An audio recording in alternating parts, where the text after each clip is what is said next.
Pénitence. Le carême est un temps de pénitence. Par elle, nous saisissons notre vulnérabilité. Les choses futiles nous rassuraient. Nous y renonçons volontairement par la pénitence. Elle manque. Alors le besoin de Dieu réapparaît, la nécessité de Dieu, sans qui nous ne sommes rien, sans qui nous ne serions rien, il nous a créés, sans qui nous ne serons rien, il nous a sauvés. Pénitence et combat. Combat, le carême est un temps de combat. Par lui, nous comprenons aussi notre faiblesse. Les artifices de notre prétendue force apparaissent, ils montrent leur impuissance. Nous croyons à tort être forts, nous rêvions, pauvres, à la victoire de notre orgueil masqué. Sans Dieu, nous sentons le rance. Avec Dieu, le parfum des saints. Retenons ceci, pénitence et combat, force et faiblesse. Si nous nous payons de mots, nous récolterons la misère. Si nous accédons à la parole de Dieu, nous sera offerte la miséricorde et la victoire. Ainsi, la pénitence nous dispose-t-elle au désir de Dieu, au désir d'un amour vrai. Il ne s'agit pas tant de se faire du mal que de chercher à ce que Dieu nous fasse du bien. Il s'agit de se reconnaître, de se voir tel que l'on est, faible, pour savourer ce que nous ne pouvions obtenir.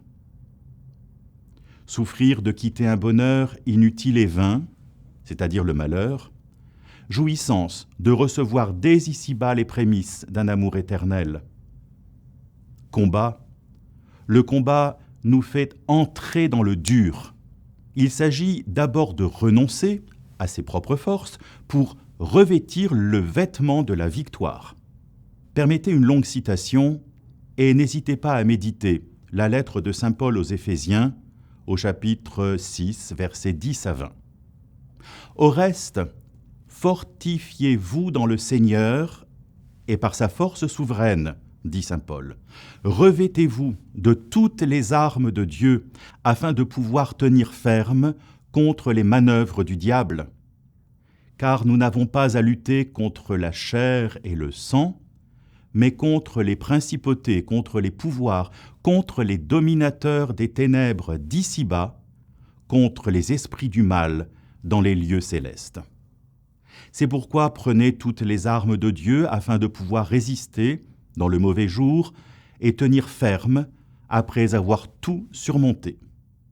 Tenez donc ferme, ayez à vos reins la vérité pour ceinture, revêtez la cuirasse de la justice, mettez pour chaussures à vos pieds les bonnes dispositions que donne l'évangile de paix, prenez en toutes circonstances le bouclier de la foi, avec lequel vous pourrez éteindre tous les traits enflammés du malin.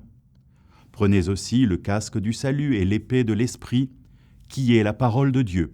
Priez en tout temps par l'Esprit, avec toutes sortes de prières et de supplications. Veillez-y avec une entière persévérance. Priez pour tous les saints et aussi pour moi, que la parole, quand j'ouvre la bouche, me soit donnée pour faire connaître avec hardiesse le mystère de l'Évangile, pour lequel je suis ambassadeur dans les chaînes, et que j'en parle hardiment, comme je dois en parler.